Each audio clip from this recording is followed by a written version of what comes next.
Hi there, Lloyd Macedo. Sweeney from LloydMacedo.com. Who's Lloyd Macedo and Think Personal Branding? The date is July 13th, 2018. Time right now is 10 o'clock in the night. Okay, if you just check Google News and you type in 800,000 expats have left Saudi, that is where you would see various news outlets, especially Business Insider reports that 800,000 expats have left Saudi Arabia, creating a hiring crisis. Employers say that the young Saudi men and women are lazy and not interested in working. Now, the fact of the matter is, this is not me being racist, okay? This is not me being racist. This is me actually reporting a news that is actually there. And this is facts, because the problem is the Arab locals of a particular country who work in a particular, like it is not only Saudi, it is the Bahrainis of Bahrain, the Kuwaitis of Kuwait, the Saudis of Saudi, the Emiratis of UAE. The problem is the government of these particular countries, they have pampered their citizens. They have given them so many free salary bonuses, so many perks, so many extras without them earning it.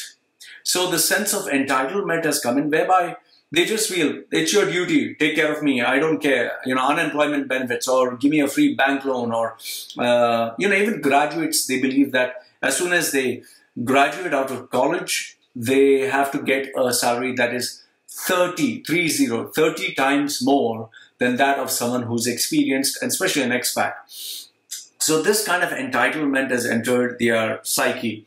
Now, I'll give you a small example. For example, in UAE, okay, UAE or Qatar or Bahrain, I want you to imagine if all the expats, all the expats were removed from the country.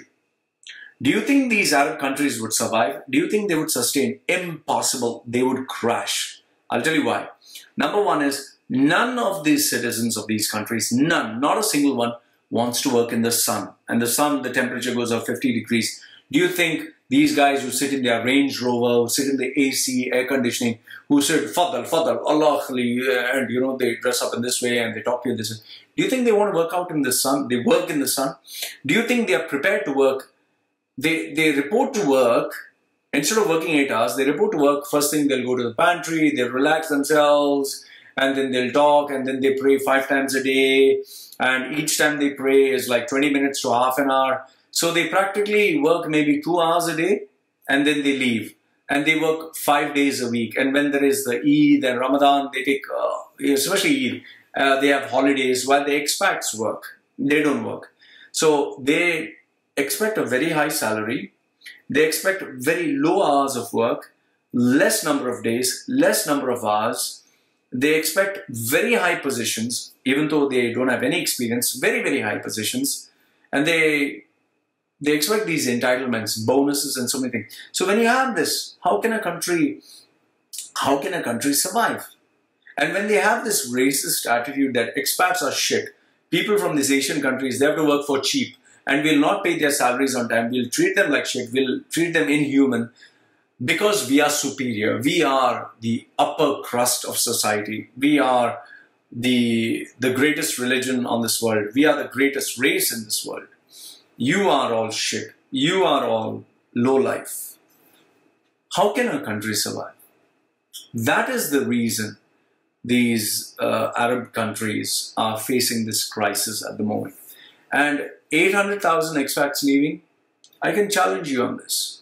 They are far more better off having left, because if they go to the West, if they go to countries where they get treated with respect, with laws, with human rights, the biggest issue that all these Arab countries face is violation of human rights. They give them inhuman conditions to work, inhuman conditions to live.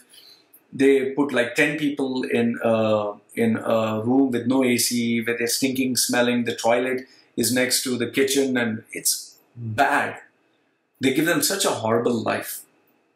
They exploit them, and then they brag about how big their buildings are, how great their vision is, and how amazing.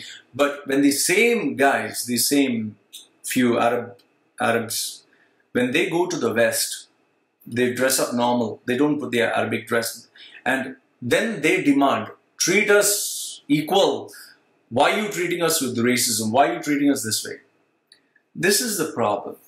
So as long as there's this racist attitude, as long as they exploit workers, as long as they treat people like shit, as long as they believe that my religion is great, we are superior to you, we deserve 30 times your salary for half the work that you do and the greatest position, and we should have more holidays than you, and we are the boss, you're shit. As long as that exists, these countries are never going to succeed, never going to grow, and even if they grow, they'll grow only within their small little circle.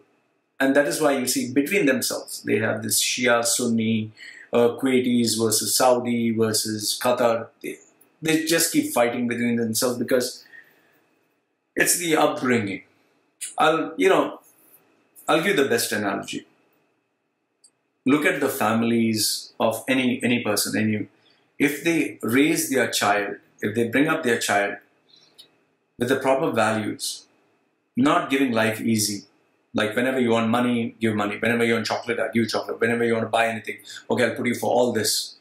If they give life easy for the child, you take iPhone, you take your internet, you take your iPad, that child will grow up to be a mess, a complete, utter mess. And as the child grows up, it becomes impossible. But if a child is brought up in a very tough environment where discipline is there, where they have to earn their benefits, where there's no sense of entitlement, where you're made to be aware of the difficulties, the suffering, the pain that is there in the world, that child will grow up to be an amazing human being.